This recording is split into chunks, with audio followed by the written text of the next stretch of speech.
Hello students.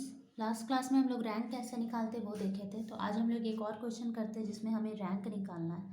तो देखो, rank निकालने के लिए आपको सबसे पहले क्या करना होगा कि आप लोग कोशिश करो कि ये जो आपका जो पहला कॉलम है उसका पहला एलिमेंट को छोड़ के रेस्ट ऑफ द एलिमेंट को हम लोग क्या कर दें, ज़ीरो कर दें। ये हमारा रो 1 रो 2 है और ये हमारा रो 3 है, ये हमारा रो 1 है। तो हमको इसको ज़ीरो करना है, इसको 1 को ज़ीरो करना है। तो हम लोग क्या करेंगे, देखो फाइंड आउट हम लोग को रैंक निकालना है। तो हम लोग सबसे पहले ऑपरेट करेंगे क्या, R2 माइनस R1, R2 में से R1 माइनस कर देंगे। फिर देखो हम लोग क्या माइनस करेंगे, और देखो इसको ये R2 में ये काम करेंगे। ये किस में काम करेंगे हम लोग, R2 में। तो रुको, इसको हम लोग ऐसे लिखेंगे R2 माइनस R1। और फिर हम लोग R3 में देखो क्या करेंगे, R3 माइनस 2 टाइम्स R1। ठीक है, 2 टाइम्स R1 कर देंगे। 2 टाइम्स R1 क्यों करेंगे, क्योंकि R1 में 1 है। तो अगर 1 में अगर हम 2 मल्टीप्लाई करके अगर 2 से माइनस करेंगे तो 0 हो जाएगा। तो देखो हमारा पहला टारगेट था उसको 0 करना। तो ये 1 2 3 तो ये वही रहेगा। लेकिन देखो आपका R2 माइनस R1, R2 ये है, R2 minus R1, 1 minus 1 0, 4 minus 2 2, और 3 माइनस ये आपका हो जाएगा -1। सिमिलरली देखो 2, अब देखो R3 माइनस 2 टाइम्स आपको क्या करना है, 2 टाइम्स R1 करना है। तो 2 इंटू 2 हो गया आपका 0, 6 इंटू 4 हो गया आपका 2, 5 माइनस 6 हो गया आपका -1। ठीक है, ऐसा आ गया। अब देखो हम लोग क्या कर सकते हैं, अब हम लोग नेक्स्ट देखो क्या कर सकते हैं कि ये हमारे पास क्वेश्चन है। अब हम लोग, ये मेरा क्या है, R2 है, ये मेरा R3 है, नया R3, और R1 तो पुराना ही है। अब हम लोग देखो R3 को क्या कर देते हैं, R3 माइनस R1 कर दे रहे हैं, R2 कर दे रहे हैं, R3 माइनस R2 कर दे रहे हैं। तो देखो क्या हो जाएगा, ऊपर में तो आपका 1 2 3 ही है, 0 2 minus 1, 0 minus 0 0, 2 minus 2 0, -1 minus minus plus, ये भी आपका 0। तो हम लोग कल क्या पढ़े थे, हम लोग क्या पढ़े थे कल, कि नंबर ऑफ नॉन ज़ीरो रोज ही मेरा क्या कहलाता है, रैंक कहलाता है। ठीक है, तो यहाँ पे इस मैट्रिक्स में here number of non zero rows कितना है, 1 रो 2 रो, तो 2 है। तो इसीलिए रैंक क्या हो जाएगा, 2 हो जाएगा। ठीक है, रैंक हमारा क्या हो जाएगा, 2 हो जाएगा। ठीक है, क्योंकि अब तुम लोग इसको और ज़ीरो नहीं कर सकते हो, ये ज़ीरो ही हो गया, बस इसको हम लोग ज़ीरो कर दिए। तो नंबर ऑफ नॉन ज़ीरो रोज़ को ही हम लोग क्या कहते हैं, रैंक कहते हैं। तो अब इसके अलावा एक और क्वेश्चन देखो, हम लोग उसमें भी हम लोग ये रैंक ही निकालना है। तो देखो उसको हम लोग कैसे करते हैं, क्योंकि देखो स्टूडेंट्स हम लोग डिटरमिनेंट्स पढ़ चुके हैं, ये रो ऑपरेशंस हम लोग जानते हैं, ये सोच के। तो देखो सेकेंड क्वेश्चन में भी आपको रैंक ही निकालना है। क्वेश्चन है 0 1 3 1 1 0 1 1 -3 1 0 -2 -1 1 2 0। ये हमारा क्या है, क्वेश्चन है, हमको इसका रैंक निकालना है। तो देखो रैंक हम लोग इसको कैसे निकालेंगे, यहाँ तो हमारा 0 से शुरू ही हो रहा है, कोई दिक्कत नहीं है। हम लोगों को जनरली क्या करना रहता है, सबको ज़ीरो करने का कोशिश करना होता है। तो यहाँ पर हम लोग गिवन मैट्रिक्स हमारे पास ये है, तो हम लोग देखो ज़ीरो करने की कोशिश करेंगे। हम जितना ज़ीरो करेंगे हमारे लिए वो निकालना उतना ही सिंपल होगा। ये ज़ीरो है, इसको छोड़ दो। नेक्स्ट हम लोग देखो या तो फिर यहाँ पे इसको हम लोग इक्लियन फॉर्म से भी सॉल्व किया जा सकता है। तो हम लोग इसको ऐसा करते हैं, चलो इक्लियन ही फॉर्म से सॉल्व करते हैं। तो सबसे पहले हम लोग इंटरचेंज कर सकते हैं, ये मेरा R1 है, ये मेरा R2 है, ये मेरा R3 है, ये मेरा R4 है। तो देखो इसमें हम लोग काम कैसे करेंगे, R2 और R1 को हम लोग इंटरचेंज कर दे रहे हैं। ठीक है, तो मेरा मैट्रिक्स देखो क्या हो जाएगा, मेरा मैट्रिक्स जो हो जाएगा वो हो जाएगा 1 0 1 1, फिर 0 1 -3 -1 3 1 0 2 1 1 -2 और 0, ये हो गया। अब देखो हम लोगों का नेक्स्ट टारगेट है, ये तो 0 है ही, अब इस 3 को भी 0 बनाना है, इस 1 को भी 0 बनाना है। तो उसके लिए देखो हम लोग क्या करेंगे, इस 3 और 1 को R3 में क्या करेंगे, R3 -3 टाइम्स R1, और R4 में क्या करेंगे, R4 माइनस R1, ठीक है। मतलब R3 ये है 3, 3 को हम ये R1 को 3 से मल्टीप्लाई करके 3 से माइनस कर देंगे। तो देखो ये मेरा बन जाएगा 3 माइनस 3, ये तो पहले हम लोग लिख देते हैं ऐसे, 0 1 माइनस 3 माइनस 1, 3 माइनस 3 आपका 0 हो जाएगा, 1 माइनस 0 आपका 1 ही रहेगा, 0 माइनस 3 माइनस 3 हो जाएगा, 2 माइनस 3 माइनस 1 हो जाएगा, ठीक है। ये आपका -1 हो जाएगा, है ना, ये आपका -1 हो जाएगा। तो अब उसके बाद देखो हमारा, और नीचे को हम लोग क्या किए थे, R4 माइनस R1, तो R4 क्या है, 1 माइनस 1 0, 1 माइनस 0 1, -2 माइनस 1 -3, 0 माइनस 1 -1। तो मेरा बड़ा ही अच्छा रिजल्ट आया। मतलब जब सेम सेम कुछ भी चीज़ आ जाए, इस तरह का सेम सेम आ जाए पैटर्न, मतलब आप ये देखो कि R2 R3 और R4 आपका तीनों सेम आ गया, तो आप सिंपल क्या कर दोगे, इसका तो रैंक साफ दिख रहा है कि 2 होगा, क्या कर दो, देखो हमारे पास क्वेश्चन में अब क्या बचा, रुको एक बार फिर से बता रहे हैं यहाँ पे कि हमारे पास 1 0 1 1 है, यहाँ पे 0 1 -3 1 है, सॉरी -1 है, फिर 0 1 -3 -1 है, फिर 0 1 -3 -1 है। अब ये है मेरे पास, ठीक है। अब इसमें से देखो हम लोग क्या करेंगे, हम लोग के लिए ये R1 है, ये R2 है, ये R3 है और ये R4 है। तो हम लोग क्या करेंगे, R3 को देखो, R3 में हम लोग R3 माइनस R2 कर दिए, और R4 में भी हम लोग क्या कर दिए, R4 माइनस R2 कर दिए। तो क्या बच रहा है देखो, 1 0 1 1, ये वाला तो हम लोग कुछ चेंज नहीं कर रहे, -3 -1, ये और ये माइनस करेंगे, 0 1 -1 0, -3 -0 -1 0 0 0 0 एंड 0। तो अभी हम तुरंत हम लोग क्या पढ़े कि रैंक का मतलब क्या होता है, नंबर ऑफ नॉन ज़ीरो रोज। तो यहाँ पे रैंक मेरा क्या हो जाएगा, 2 हो जाएगा, क्योंकि नॉन ज़ीरो रोज कितने हैं, मतलब जहाँ ज़ीरो नहीं है तो बस यही 2 रो तो मेरा नॉन ज़ीरो रोज है, तो इसलिए इसका रैंक क्या हो जाएगा, 2 हो जाएगा। तो ये बहुत अच्छा तरीका आप लोगों के लिए है कि सबसे पहले ऐसे इसको 1 लाओ, देखो तरीका क्या होता है कि 1 लाओ, उसके बाद कॉरेस्पॉन्डिंग वाले को 0 लाओ। तो ये तो बहुत सिंपल था, इसीलिए आराम से इसका निकल गया रैंक। अब देखो हम लोग एक और क्वेश्चन करते हैं जहाँ पे आप लोगों को रैंक ही निकालना है। तो क्वेश्चन है आपका, क्वेश्चन है देखो, रिड्यूस द, इसको देखो हम लोग जनरली जब इस टाइप का क्वेश्चन जिसमें हम लोगों को 1 फिर 0 0 लाना होता है तो उसे नॉर्मल फॉर्म भी कहा जाता है। तो बोल रहा है reduce the following matrix into its normal form में एंड हेंस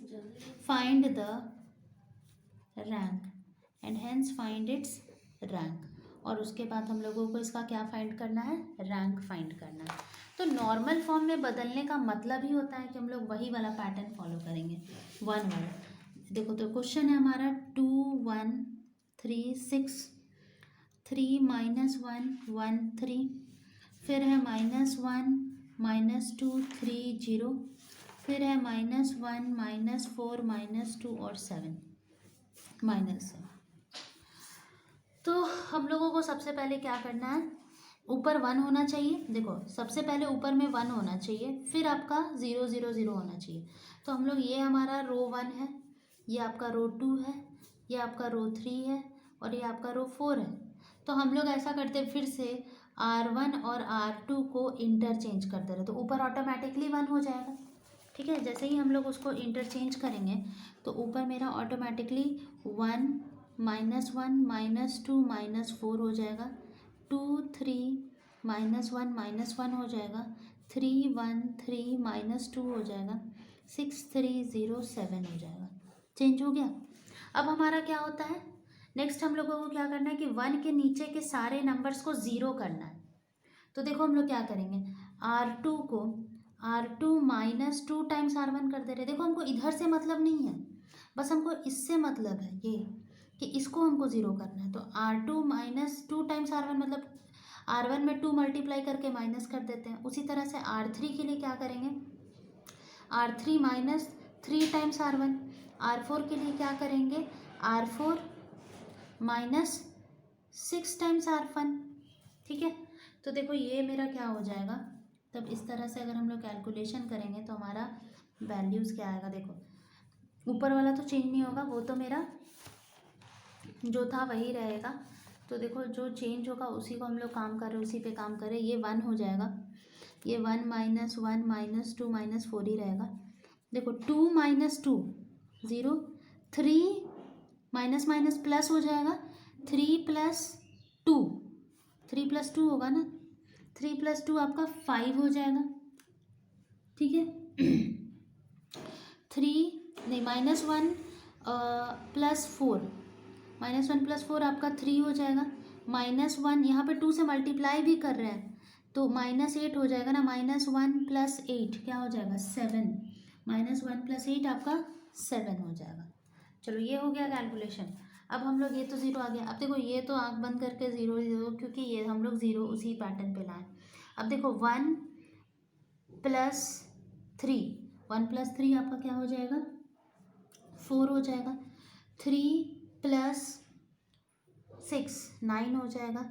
माइनस 2 प्लस 12 तो आपका वो क्या हो जाएगा 10 हो जाएगा। अब देखो नेक्स्ट हम लोग क्या करेंगे नेक्स्ट हम लोग क्या करेंगे, 6 से ये तो ज़ीरो हो गया, 3 माइनस माइनस प्लस हो जाएगा 6, तो ये आपका हो जाएगा 9। 0 प्लस 6 इंटू 2 12 हो जाएगा, तो वो आपका 12 हो जाएगा। फिर आपका नेक्स्ट 7 प्लस 6 ये आपका हो जाएगा 7, और ये आपका माइनस और माइनस प्लस हो जाएगा। तो अगर हम लोग इसको सॉल्व करेंगे तो हो जाएगा, ये R1 में ही कर रहे हैं तो ये हमारा 6, तो 6 4 सा होता है आपका 24 और आपका ये जो वैल्यू है, तो देखो यहाँ पे क्या हो जाएगा -7, अच्छा ये माइनस था, -7 प्लस 24 आपका 17 हो जाएगा। स्टूडेंट्स यहाँ पे आप गौर कर सकते हो कि 5 प्लस 4 है 9, 9 प्लस 3 12 है, 10 प्लस 7 17 है। मतलब कि हम नीचे वाला टर्म को ज़ीरो कर सकते हैं अगर हम लोग क्या करें, देखो ये R4 है, ये मेरा R3 है, ये मेरा R2 है। अगर हम लोग मान लो कि R4 में से ये दोनों का सम को माइनस कर दें, मतलब R3 प्लस R2 को जोड़कर R4 से माइनस कर दें, तो मेरा ये नीचे वाला तो ज़ीरो हो जाएगा ना। हमको तो वही मेरा मेन मकसद क्या है कि जितना ज़्यादा ज़ीरो कर सके हम ज़ीरो करें। तो अगर कोई चीज़ हमें दिख रहा है कि इसको हम लोग ज़ीरो कर सकते हैं तो हम लोग उसको ज़ीरो कर सकते हैं। तो वो देखो क्या हो जाएगा, क्या हो जा रहा है, ये हमारा क्वेश्चन था। तो देखो सबसे पहला तो हमारा टारगेट क्या था कि हमें ज़ीरो करना है। तो ज़ीरो कैसे करना है, तो हम लोग 1 है तो उसके कॉरेस्पॉन्डिंग को ज़ीरो किए। फिर देखो अभी हम लोग डायरेक्ट यहाँ नहीं जा सकते स्टूडेंट्स, हम लोग देखो अगर ये 1 है तो उसके अगर कॉलम्स में अगर हमारा ज़ीरो आया तो अब हम लोग उसके रोज़ में भी ज़ीरो लाएंगे। तो रो में ज़ीरो लाना भी बड़ा सिंपल है, देखो C1 और C2 को ऐड कर दो।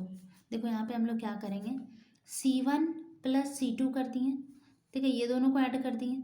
ये कहाँ पे किए हम लोग C2 के जगह पे। फिर देखो C3 के जगह पे हम लोग क्या करेंगे, C2 प्लस नहीं sorry C3 plus 2 times C1, ये दोनों को ऐड कर दिए। फिर C4 के जगह पे क्या करती हैं, C4 प्लस 4 टाइम्स C1। तो मेरा देखो आंसर क्या आ रहा है, -1 प्लस, देखो यहाँ पे ये क्या हो जाएगा -1 प्लस 1, ये तो 1 है तो ये तो आपका ज़ीरो हो जाएगा।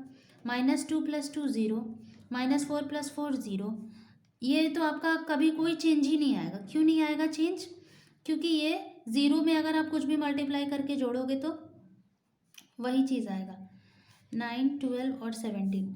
ठीक है, क्यों, क्योंकि देखो अगर तुम 5 प्लस 0 करोगे 5 आएगा, 3 प्लस 2 इंटू 0 करोगे 3 ही आएगा, 7 प्लस 4 इंटू 0 करोगे 7 ही आएगा। तो ये हो गया। अब देखो हम लोग नेक्स्ट ऑपरेशन क्या करेंगे कि R4 की जगह पे R4 minus R2 plus R3 करेंगे। ये कहाँ पे कर रहे हैं, R4 की जगह पे। तो देखो ये मेरा हो जाएगा 1 0 0 0 0 0 0। अब देखो 5 है, 3 है, 7 है, 4 9 10 है, 9 में से 9 गया 0, 12 में से 12 गया 0, 17 में से 17 गया 0। तो ये मेरा ऐसा हो गया, ऐसा पैटर्न अभी चल रहा है। लेकिन देखो जनरली हम लोगों को लाना क्या होता है, हमको अब मेरा टारगेट क्या है, ये तो मेरा 0 0 हो गया, अब हमको इसको 1 करना है, ठीक है, इसे 1 करना है और फिर रेस्ट ऑफ द थिंग्स को 0 करना है। तो देखो इसको 1 करने के लिए हम क्या कर रहे हैं, इसको 1 करने के लिए हम लोग R2 को माइनस कर रहे हैं R3 से, R2 माइनस R3 कर दे रहे हैं। तो क्योंकि देखो 5 माइनस 4 करेंगे तो क्या हो जाएगा, 1 हो जाएगा। तो देखो इसमें हम लोग नॉर्मल फॉर्म में करने के लिए 1 0 0 0 0 0 0, 5 माइनस 4 1, 3 माइनस 9 आपका -6 हो जाएगा, 7 माइनस 10 आपका -3 हो जाएगा, और ये 4 9 10 हो गया, 0 0 0 हो गया, ठीक है। अब वो 1 होने के बाद हमको इसको भी 0 करना है ना, हम लोग ऐसे ही चलेंगे, इसको भी अब 0 करेंगे। फिर हमारा नेक्स्ट टारगेट होगा किसको 0 करने का, इधर वाला, जैसे जो 1 हुआ तो उसके नीचे का सारा 0 और उसके बगल का सब कुछ 0 होना चाहिए। तो वो अभी हम लोग करेंगे, लेकिन पहले हम लोग इसको 0 करने के लिए क्या करते हैं, इसको 0 करने के लिए हम लोग सिंपल सा काम है, R3 माइनस 4 टाइम्स R2 कर दे रहे हैं, ये आपका R2 है। अगर हम 4 में से 4 माइनस करेंगे तो वो 0 हो जाएगा। तो देखो 1 0 0 0 0, उसके बाद देखो 4 माइनस 4 आपका हो जाएगा, ये तो 1 है, -6 है, -3 है, ये 0, ये भी 0, 9 माइनस 9 माइनस माइनस आपका ये जो 9 है और माइनस माइनस प्लस हो जाएगा, तो ये आपका 24 33 हो जाएगा, 10 प्लस 12 आपका 30 22 हो जाएगा, ठीक है। और आपका ये क्या है 0 0 0 तो ऑलरेडी है। चलो हमारा 1 के नीचे का 0, अब हमारा टारगेट है -6 और -3 को भी 0 बनाना। तो -6 और -3 को भी 0 बनाना बहुत सिंपल है, आप कॉलम का ऑपरेशन कर देते हैं यहाँ पे, कि देखो कॉलम 3 के जगह पे हम लोग कॉलम 3 प्लस 6 टाइम्स कॉलम 2, और कॉलम 4 के जगह पे कॉलम 4 प्लस 3 टाइम्स कॉलम 2 कर दे रहे हैं। तो देखो 6 इंटू 6 प्लस 6 क्या हो जाएगा, ये वाला जो आपका पार्ट है, ये वाला जो पार्ट है आपका 1 0 0 0 तो आ ही रहा था, 6 प्लस 6 क्या हो जाएगा, 0 1 है, 0 हो जाएगा, ये भी आपका 0 हो जाएगा। और इधर तो कुछ है, मतलब ऑपरेशन ही नहीं कर सकते क्योंकि यहाँ 0 है, 3 प्लस 6 इंटू 0 करेंगे तो 0, मतलब कि ये 0 0 33 22 0 0 0 0 आ गया, है ना। अब देखो आपका आपका क्या वैल्यू है, मतलब हमको इसमें 1 लाना। अब हम लोग किसको 1 करेंगे, इसको 1 करेंगे और इसके कॉरेस्पॉन्डिंग इधर वाले को 0 करेंगे, और नीचे वाला तो 0 ऑलरेडी है। तो इसको 1 करने के लिए ऐसा करते हैं हम लोग कि R3 को 33 से डिवाइड कर देते हैं, है ना। R3 को अगर हम 33 से डिवाइड कर देंगे तो देखो हमारा क्या आ जाएगा, 1 0 0 0 0 1 0 0 0 0 33 से डिवाइड करेंगे और ये 2/3 हो जाएगा, 11 का टेबल से काटो तो ये 0 0 0 0 हो गया। चलो अब हमारे पास टारगेट क्या है कि बस इसको 2/3 को 0 करना। तो 2/3 को 0 करना तो अब सिंपल हो गया, क्या कर दो, R3 में R3 माइनस 2/3 टाइम्स, R3 में नहीं, सॉरी R3 नहीं, ये कॉलम में ना जा रहा है, कॉलम 4 में हम लोग कॉलम 4 माइनस 2/3 टाइम्स कॉलम 3 कर दे रहे हैं। 2/3 टाइम्स कॉलम 3 करेंगे तो देखो ये वैल्यू क्या हो जाएगा, 1 0 0 0 0 1 0 0 0 0 0 0 0 0। तो आपका ये क्या बन गया, इतना जो पार्ट है वो आपका I3 है, और यहाँ पे आपका पूरा 0 है 0 है 0। इसको शॉर्ट में ऐसे रिप्रेजेंट करते हैं, ब्लॉक मैट्रिक्स में हम बताए थे, ठीक है। तो ये आपका आइडेंटिटी मैट्रिक्स है। I3 मतलब क्या होता है, आइडेंटिटी मैट्रिक्स, दैट इज़ 1 0 0 0 1 0 0 0 0 1। ये तो हम ये वाला पार्ट को I3 लिख दें और रेस्ट में 0 0 डाल दिए। तो चूंकि यहाँ पे 3 मेरे पास नॉन ज़ीरो रोज़ है तो इसका रैंक क्या हो जाएगा, रैंक ऑफ द मैट्रिक्स क्या हो जाएगा, 3। समझ में आया। तो ये आपका इम्पॉर्टेंट क्वेश्चन है, एग्जामिनेशन पॉइंट ऑफ व्यू से भी इम्पॉर्टेंट है। कि आपको नॉर्मल फॉर्म में रिप्रेजेंट करना, मतलब कि आपको उसको पूरा ऑपरेट करके इस फॉर्म में ले आना है, ठीक है। तो अब हम लोग देखो एक और क्वेश्चन करेंगे। उसमें देखो हम लोगों का क्या होगा कि आप लोग क्वेश्चन है, या तो फिर ये क्वेश्चन को आप लोग सॉल्व करके रखो घर पे। फॉर द मैट्रिक्स ए दिया हुआ है, आपको क्या निकालना है, 1 1 0 1 2 -1 2 3 -1, ये आपका मैट्रिक्स ए है। Find non singular matrix P, मतलब यहाँ पर आपको सबसे पहले है find for the matrix A, find the rank of A using normal form, using normal form. तो नॉर्मल फॉर्म में भी यहाँ पे आपको क्या करना होगा, ये तो 1 है ही, इसको 0 करो, फिर ये वाला पूरा रो को 0 करो, फिर उसी तरह से इसको सॉल्व करके इसका रैंक निकालो, और पहले इसको नॉर्मल फॉर्म में चेंज करो और उसके बाद इसका रैंक निकालो। तो ये कुछ ज़्यादा टफ क्वेश्चन नहीं है, आराम से इसे सॉल्व किया जा सकता है। तो इसको अगर हम लोग सॉल्व करेंगे तो हमारा आराम से इसका रैंक आ जाएगा। तो स्टूडेंट्स इसको आप लोग एक बार सॉल्व करके देखना। अगर आपको यहाँ पे कुछ भी डाउट होता है तो वो आप मेरे से पूछ सकते हो, लेकिन आप लोग इसे सॉल्व करोगे सबको, इट्स योर होमवर्क, कि यहाँ पे आपको find the matrix A, for the matrix A this find the rank of A using normal form. तो एक बार जो क्वेश्चन हम अभी आप लोगों को बताए हैं उसको एक बार आप लोग खुद से सॉल्व करोगे कॉपी में, क्योंकि कॉपी में सॉल्व करने से ही समझ में आएगा कि हम लोग इसको कैसे सॉल्व करेंगे। और जितना भी पढ़ाया जा रहा है ये एग्जामिनेशन पॉइंट ऑफ व्यू से बहुत इंपॉर्टेंट है, तो इसीलिए इसको अच्छे से आप लोगों को करना है। Thank you.